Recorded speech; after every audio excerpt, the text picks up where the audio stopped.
Since last night, New York City has been in near blizzard conditions. So far, this storm has dropped 16 to 19 inches on most parts of our city, with parts of eastern Staten Island reporting over 24 inches of snow. It has also brought extreme winds, with gusts reaching up to 60 miles per hour. Judging from current forecasts, the worst has passed. Conditions have begun to moderate, but there is still more to come. Snow is projected to linger through the afternoon, with another 1.5 to 2.5 inches expected by 8 p.m. Wind gusts are expected to remain as high as 40 miles per hour into the evening. New York remains in a state of emergency. The travel ban has ended today at noon, but a hazardous travel advisory remains in place through midnight tonight. I continue to encourage all non-emergency traffic, cars, trucks, scooters, and e-bikes, to remain off the roads. We are plowing streets and doing everything we can to keep our roadways clear so that emergency vehicles can get through. Every vehicle that stays off the road makes that work that little bit easier. These are dangerous conditions. Not only is snow continuing to fall, accumulated snowfall and refreezing have made it hazardous to travel. If you can, remain indoors. If you must leave your home, please rely on public transit. I am grateful for our tireless agency teams who have been working nonstop to prepare our city for this blizzard and to keep New York running. This has been a full-force winter weather response operation, with 2,600 sanitation workers deployed on every 12-hour shift and over 2,300 plows, including 700 salt spreaders mobilized citywide. In addition, DSNY has employed 575 emergency snow shovelers across our city last night, with more than 800 shovelers on the morning shift today. Despite the active blizzard, they were able to clear over 1,600 crosswalks, 419 fire hydrants, and almost 900 bus stops overnight. And that does not include what they have cleared since this morning. Amidst this, DSNY has been hard at work to expand their supervision capacity for the snow shoveler program. And as of today, they can now deploy 1,800 New Yorkers per shift. Due to the historic nature of this blizzard, we've increased pay to $30 per hour. You can walk into any DSNY garage until 8 p.m. this evening and then starting again at 9 a.m. tomorrow. All you need to bring is 2 forms of ID to ensure you get paid. In addition to DSNY, the DOT has also cleared over 1,300 sheltered bus stops so far. All of this is managed through DSNY's Blade Runner 2.0 system, which monitors plowing and salting in real time. You too can track their live progress via our plow tracker at nyc.gov/plownyc. As of 12:30 p.m., DSNY has distributed over 50 million pounds of salt and plowed over 99.5% of city streets at least once. As heavy snow continues to fall, every single street in every single borough will be plowed as many times as necessary to make it safe for emergency travel. As I mentioned earlier, parts of Staten Island are being hit hardest by this winter storm. In addition to existing efforts, DSNY is deploying 65 further pieces of equipment to Staten Island, and the NYPD Tow Truck Task Force is now operating especially heavily in the borough to free stuck vehicles, which include MTA buses. Our teams will continue to salt again and again throughout the day. This work has been a testament to the whole of government coming together to tackle a shared challenge. The NYPD Highway Patrol will continue escorting DSNY to facilitate the salting and plowing of our streets. And the Down Trees Task Force has been coordinating across the 5 boroughs. Again, I'm imploring New Yorkers to stay off the roads. The fewer passenger and commercial vehicles need to be assisted, the quicker we can respond to plows and emergency vehicles. And if you can cook at home, please do so instead of ordering food to be delivered, given the conditions. I hope our students enjoy their snow day today and stay warm and safe throughout, but I do have some tough news to share. School will be in person tomorrow. You can still pelt me with snowballs when you see me. Alternate side parking will be suspended through the week.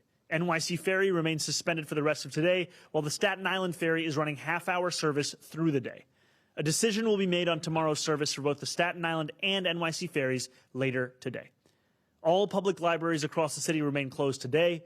An update on reopening tomorrow will be made and shared later this afternoon. City buildings will be back open to the public tomorrow for in-person city services. Code Blue remains in effect, and an enhanced Code Blue has been extended through Wednesday morning. Throughout this storm, our outreach workers have continually canvassed all 5 boroughs, helping homeless New Yorkers find shelter. Last night, outreach workers made 79 placements. I want to be very clear. If you need warmth and shelter, it is available to you. This morning, our Department of Social Services accelerated the opening of another 100 low-barrier stabilization beds in Upper Manhattan, building on the additional capacity we added during the historic cold snap a few weeks ago. Across our city, we have had 22 warming buses, 11 health and hospitals warming spaces, and 13 school warming centers open. Our health and hospitals mobile warming units have been redeployed to provide clinical assistance, warm food, and clothing. By this afternoon, we will have 15 mobile warming units citywide. Our on-point overdose prevention centers were also open all of last night and will remain open today and overnight tonight as well. I continue to ask New Yorkers to check in on those who may be struggling. If you see someone in need of warmth or shelter, please call 311 immediately so outreach workers can assist. In a code blue, these 311 calls will be rerouted to 911. You can also call 311 directly from our Link NYC kiosks or use them to find the locations of warming centers across the city. We are aware that there were power outages across the city, including over 11,000 New Yorkers in the Rockaways who were without power this morning. NYSEM dispatched field personnel to check conditions and make repairs. Power has already been restored to more than 8,000 of those New Yorkers. As a contingency, NYSEM has opened warming centers at Far Rockaway High School, Beach Channel High School, and PS 43. For New Yorkers dealing with heat or hot water issues, call your landlord immediately. If you do not hear back promptly, please call 311. HPD staff is working overtime and is on call to help. NYCHA has deployed additional staff this weekend, including technical teams, to respond to elevator, heat, and any other repair issues that may arise. If you are a NYCHA resident dealing with a non-emergency issue, please call 718-707-7771 or submit a work ticket through the My NYCHA application. Lyft began clearing operations at City Bike stations this morning and have cleared 20 stations as of 11:30 a.m. With additional vendors starting at different points throughout the day, we expect their progress to rapidly accelerate as the afternoon continues. And operational agencies have been working to clear fire hydrants, crosswalks, and bus stops around their property as well. While DSNY continues to prioritize snow response, there will be delays in collection. There will be no collection of any material today, February 23rd, or tomorrow, February 24th. We will provide an updated plan on trash collection by end of day tomorrow on what collection will look like for the rest of the week. When we share that plan, we will be prioritizing trash and compost. Recycling will continue to be delayed into the following week. Please hold your recycling and wait to put it out until next week, as you would after certain holidays. Our mandate for property owners to clear 4-foot wide paths across all sidewalks remains in effect. We issued more than 4,000 violations after the last storm. We do not want to issue as many citations again. So please, if you are a property owner, do your part, clear the snow, and help make our city passable for our neighbors, especially those with disabilities. For those shoveling, take it slow. This snow is exceptionally wet and heavy. Your health comes first. Please protect your back and your heart by working slowly and make sure that you're taking frequent breaks. Older adults should stay indoors and should avoid shoveling. The coastal flood warning for low-lying coastal parts of our city ended at 5 a.m. this morning. There are no current warnings issued for our coast flood zones. For those in flood zones or basement apartments, Notify NYC has a special category to alert you in the event that flooding happens. You can sign up at nyc.gov/notify. I urge all New Yorkers to sign up for Notify NYC by texting Notify NYC to 692-692 to receive immediate updates on forecasts and conditions. You can also visit nyc.gov/beready for more information. I know that this is a city full of people who do not like to sit still. And yet, as the snow continues to fall and conditions remain dangerous, I am asking you to do just that. Turn on that crackling fireplace YouTube video. Call that relative whose WhatsApp you haven't responded to. Make an enormous pot of soup and bring some to your neighbors upstairs. And above all, stay warm, stay inside, stay prepared, and stay safe. Thank you very much. And now we'll hear from our NYSEM Commissioner, Christina Farrell.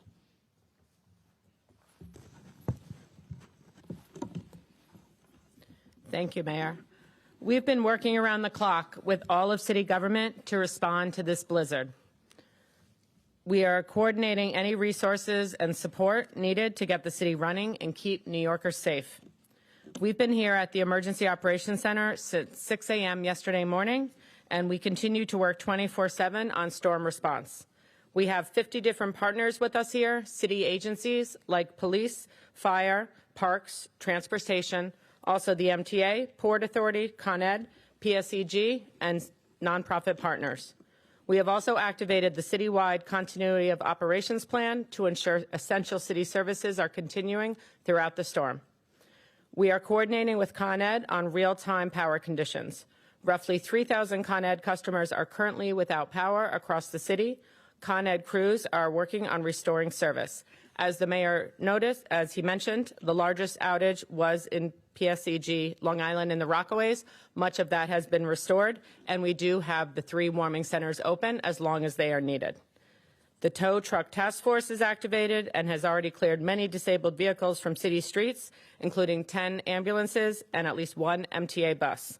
As noted, the Down Tree Task Force is hard at work with the Parks Department and emergency crews responding to reports of downed trees and hazardous conditions.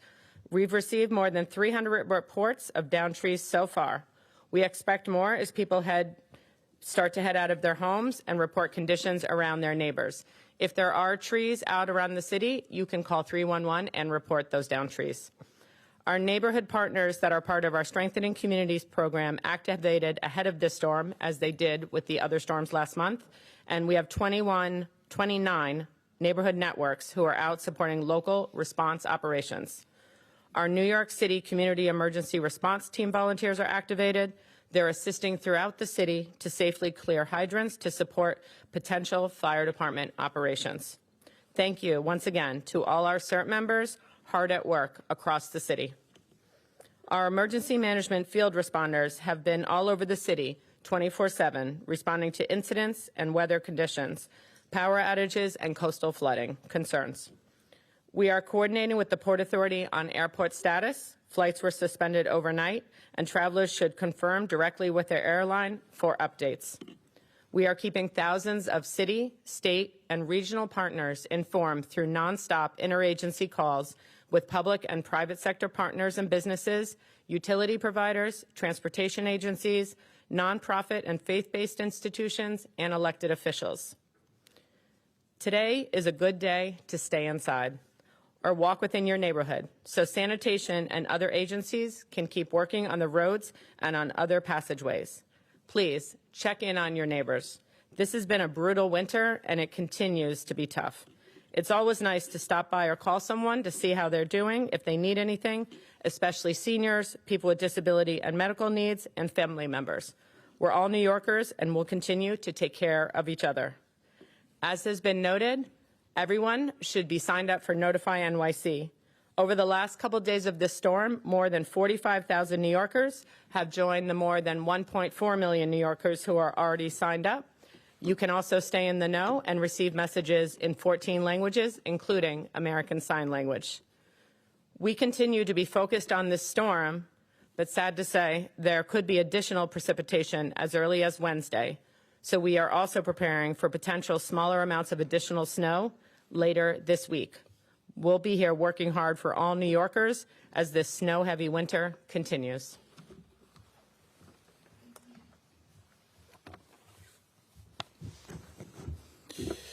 Good afternoon. As the mayor said, we have 2,600 sanitation workers out there on every shift, working 12-hour shifts day and night, night and day, for as long as necessary to get our city moving safely.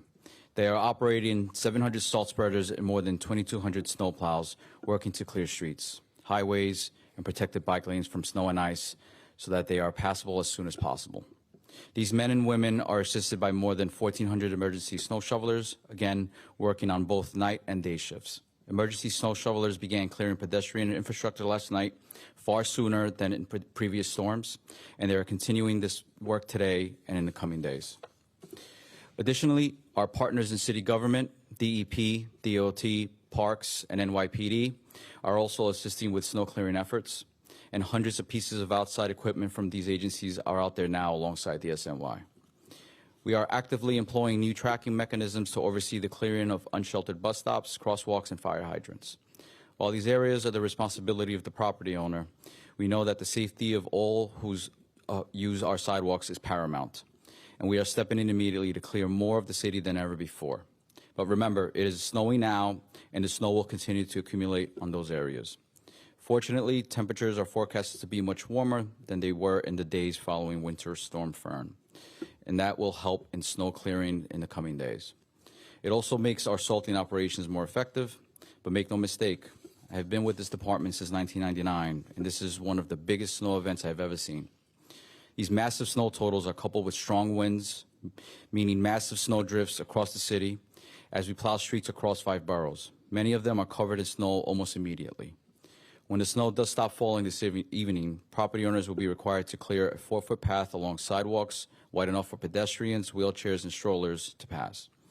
If a property sidewalk includes an unsheltered bus stop or curb ramp, property owners are required to clear this as well.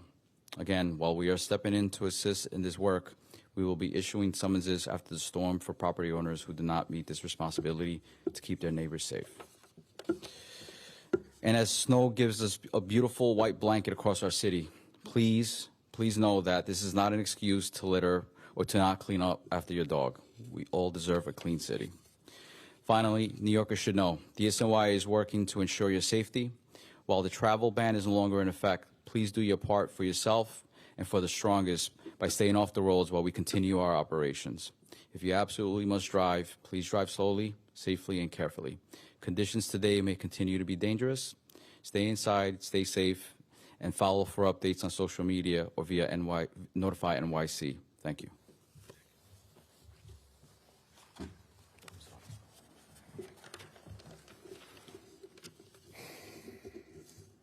Good afternoon. Hope everyone's staying indoors, staying safe, staying cozy. I'd like to once again thank our school communities, students, families, and staff for their flexibility and understanding as the city responded to this blizzard. I'm pleased to announce that based on clear guidance and clear assessment of conditions, all schools will be fully open and operational tomorrow. I want to recognize facilities, custodial, and school teams who've been working around the clock to remove snow and ice, clear paths, and prepare classrooms for students' return. The team efforts have been nothing short of extraordinary.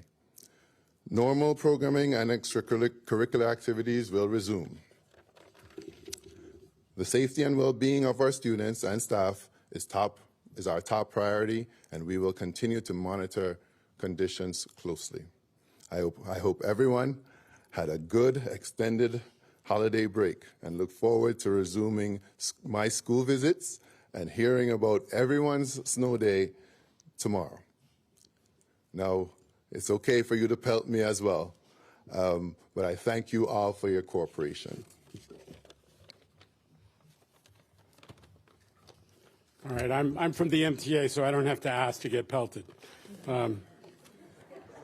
Listen, Mayor Mamdani, I got to thank you for all the city's doing to collaborate with the MTA, in particular the commitment, as evidenced by your words and the sanitation commissioners, with the commitment that you and the emphasis you've given to making sure that the bus stops are clear. Really a big step.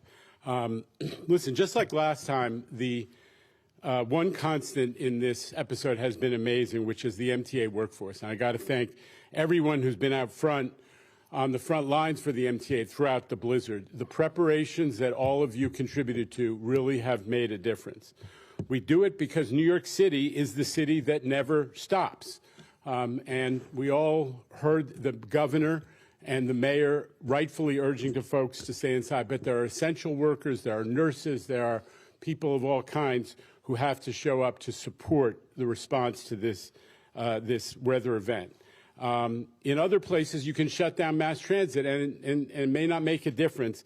But here, there are a lot of people who depend on it come hell or high water. I was talking to Governor Hochul this morning, and she wanted to make sure that everybody, as I said, essential workers in particular, could move around if they needed to and if they were supposed to be able to do that.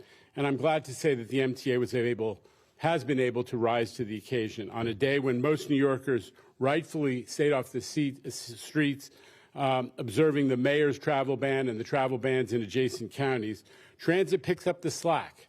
There were people on the subway at 3, 4, 5 a.m., and they had trains waiting for them. The subway, the whole system, in fact, has been operating, albeit with delays and adjustments to service. I came over here on the subway from Lower Manhattan, and the system, as I said, was operating. We had a frozen switch here and there. There was a power outage that impacted the Rockaways. But given the magnitude of this storm, the subway's team has done an incredible job, especially with those outdoor parts of the system. Now, the buses have been running as well, with delays and some detours as the plowing makes progress. There have been isolated problem areas where buses have gotten stuck, but we are working with the team that the mayor has assembled to address those particular areas, and as I said, buses are rolling. As predicted, Long Island was hit really hard. Which is why early this morning we did make the responsible decision to suspend Long Island Railroad service so we could focus on clearing the snow. The last thing we want to do is have anybody stranded en route anywhere. And we've been clearing the snow with the work trains and actually running trains on the tracks at Long Island just to keep the tracks clear of ice. I'm glad there weren't hundreds of Long Islanders who were on board those trains at risk of getting stuck. So we need to wait for things to slow down in Long Island, where the winds have continued and the accumulations have continued, before we can safely set a time for the resumption of service. We are planning to run some service on Long Island Railroad tomorrow, but exactly how much is still a work in progress. Meantime, the Metro North operation is continuing, albeit with reduced service. Tomorrow we're planning to run what we call an enhanced Saturday program, which is about 2/3 of normal weekday service. As always, we say to our customers, please stay tuned to all of our customer service channels and the latest information on the MTA app, the Train Time app, social media, and especially the MTA service alerts system. So thank you again to the mayor and to the governor, who's been watching it very closely and has been in touch with the MTA throughout. Thank you. Two more questions on topic, please. Go ahead, Christian. On topic, Mr. Mayor. I want to ask you a little bit about the travel ban, which anecdotally at least kept a lot of privately owned vehicles off of the public roadways, making those roadways a lot safer and a lot easier for the rest of the people to do their job for the city.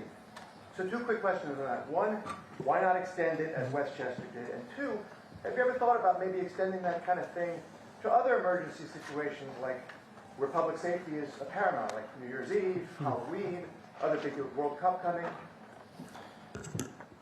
I can tell you that for right now, my focus is on this blizzard and this storm. However, following the conclusion of it, it is always an opportunity to reflect on longer-standing city policy. On the first part of your question, we have seen that the worst of the impacts of this blizzard have, especially relating to our ability to manage vehicular traffic, have passed. However, these continue to be hazardous, which is why we still have a hazardous travel advisory in place. Now, we also know that this storm has hit different parts of the city in different ways. We're looking at average totals in most neighborhoods of 16 to 19 inches, and then we're looking at parts of eastern Staten Island, and we see 24 inches. So in terms of a citywide approach, it is still one where we have the travel advisory. The ban has come to an end. However, we are also looking to redeploy our resources to make sure that every neighborhood can recover as quickly. Thanks. Jake, go ahead. Yeah, two quick questions. On the travel ban, was anyone actually issued a misdemeanor for violating it last night? And then secondly, I think you mentioned 79 homeless shelter placements. Do you have any info on when people didn't accept shelter, and were there any fatalities? So I will start on your second question and then go into your first. So as of now, we are not aware of any deaths related to this blizzard on our city streets or in public areas. And overnight, as you had mentioned, DHS made close to 80 placements. These were placements that was done as a result of their outreach across all 5 boroughs, and there were placements into low barrier shelters as well as warming centers. These are in addition to the 85 or so placements that were made the night before that I had referred to in yesterday's press conference. In terms of your first question, we can get back to you on the question of violations. Just a quick addition to that, have there been any involuntary removals done so far during this storm? Not during this blizzard. Joe. Mr. Mayor. Hey, how's it going, Joe? Good. I had a question about the school cancellation. Can you explain a little bit more the thought process behind this? Like, are students, do they normally take their electronic devices with them when they go for a vacation? Did the city remind them to do so before this one, in case something like this would happen? And I guess I'm asking because before the last storm, you talked about how tight the schedule is and how, there's really not a lot of room for a margin of error. It is exactly as you say in terms of the tightness we have with the schedule we're operating under. This is a schedule that is a reflection of state law that mandates 180 days of instruction. And the confluence of circumstances we were facing would create what you might call the perfect storm between a historic blizzard, the first that we've seen in 10 years, coupled with the fact that students and teachers had been away for a break, which both meant that there were a number of students and teachers who would potentially be stranded in trying to come back into the city for Monday schooling, but also that unlike in the prior winter storm where we could take the steps in advance on Friday or Thursday to ensure that we were sending students home with their devices, this was all being done in response to a previously scheduled break. All those things together brought us to the conclusion that we should apply for a waiver from the state, and we are incredibly grateful to the State Commissioner of Education for having granted that waiver. And then Dan. Are you concerned about people being able to get into school buildings tomorrow, teachers and staff, some teachers who live in the surrounding area? Are there concerns about the roadways tomorrow morning? So I will pass it over to Kevin in a moment to speak a little bit more specifically to that. But what I will tell you is I'm incredibly appreciative of the fact that we've had more than 8,000 DOE workers who have been doing the preparation work for exactly this purpose. Yesterday, today, cleaning out and making sure that our schools are ready for our students and they're also ready to serve them with a warm meal. Appreciate the thoughtful question. Yesterday, we staffed our Emergency Operations Center for 24/7 in person, and we made sure we deployed all 8,000 employees to make sure that we're clearing every bit of our school property across our 1,400 physical properties. We definitely know that mass transit tomorrow and our school buses will be up and running, so we anticipate all our students and staff make every effort to get to school tomorrow, but we will make sure we're down to asphalt and concrete sidewalks at every school, and our monitoring keeps going through the Emergency Operations Center tonight. So we're staffed and ready for tomorrow. Thank you. Dan, go ahead. Mr. Mayor, I heard you and what your other agency heads say that even though the responsibility for sidewalks and bus stops would be a vendor or a private landlord, city workers are doing the job of keeping them clear. Was that a lesson learned from last time when a lot of New Yorkers, I'll say including myself, complaining, couldn't cross the street, bus stops blocked, corners blocked? Is this the lesson learned that just get it done and then fight with the private landlord or the vendor later? I think part of this is a reflection of the fact that we have to ensure that each and every New Yorker is able to navigate their own city no matter what their mode of transit is. And that means if they're a pedestrian, if they're a cyclist, if they're riding the bus, taking the train, or if they're driving their car. And like you said, Dan, last time around, we saw around 4,000 citations being issued to property owners for the violation of this requirement. However, we know the importance of ensuring that these crosswalks, these sidewalks are not just passable in a technical sense, but also passable with a 4 feet so that New Yorkers who are using wheelchairs or with a stroller, that they can actually get around. And so I'm incredibly thankful, frankly, to the hardworking men and women of DSNY, because what they've been doing alongside with staffing up and running these 2,600 person 12-hour shifts is also expanding their supervision capacity for the emergency snow shoveler program, because that's a program that is focusing predominantly on crosswalks, sidewalks, unsheltered bus stops. And thanks to their work, we've already been able to more than double the number of New Yorkers who are doing that, and we are looking to see that number continue to increase given their newfound capacity of 1,800 per shift. I got time for a few more. Hannah, go ahead. We'll go to Jared. Hi, Hannah. How's it going? Good. How are you? I'm just wondering, there on homeless encampments, do you have any plans to suspend the 7-day window between when you're notified and then when they're taken off the street? And do you have any regrets about how you handled the homeless situation last time? So there are no cleanups that will take place over the course of the blizzard. The blizzard is a time when our focus should be not on physical infrastructure, but on people and on getting them indoors. And I'm incredibly thankful, frankly, to the more than 500 outreach workers who have been traversing our city to look to connect homeless New Yorkers with their services and the support that they need. And I can tell you that the last storm was one of the first storms that our city had seen in quite some time. And we took a hard look at everything that worked and started it from the first day of this blizzard response, and then took a sense of what can we enhance across the board, because we're always looking to hold ourselves to a standard of excellence. And so that is also why we have started the work of geotagging every single bus shelter and crosswalk. That's also why we have looked to do sustained outreach of expanding the emergency snow shoveler program to supplement the city's work. And it's also why, frankly, that we made the decision to bring in additional equipment in advance of this storm, because what we're looking at, you know, the last time we thought we were going to get a blizzard was 2017, and it didn't come to materialize. The year before that, we actually had one. This is of that nature. This has parts of our city in 24 inches of snow. It requires us doing everything we can to respond. I also have a follow-up on the removals. You mentioned the DHS was in charge of the 79 got replaced. Were there any placements made by the NYPD? I know you said there were no involuntary removals, but can you just clarify that? We can get back to you on that. I can tell you that the NYPD has made a number of placements in response to the prior storm and has been a critical part of the first responders that we have. Jared, last question. Hey, how's it going? So you mentioned there's been no fatalities in this storm. Do you attribute that to a different approach, or because the cold wasn't as much of a factor? You know, I think when we're talking about the previous storm, we're talking about a level of Arctic conditions that the city had not seen for many, many years. And unlike in prior storms, after the snowfall, there wasn't an increase in temperature. Even this time around, though it is a blizzard, one of the few pieces of good news is that we will see 40-degree weather sometime in this week. The previous time, we were seeing sub-freezing weather for day after day after day. There was a period where it was colder in New York City than it was in Antarctica. And that is the chief reason that the city was facing an extended period of hazardous conditions. And this time around, we're seeing it'll be a much shorter runway. And also, we're always looking to enhance the work that we're doing to ensure that New Yorkers are getting exactly the kind of service and response they deserve.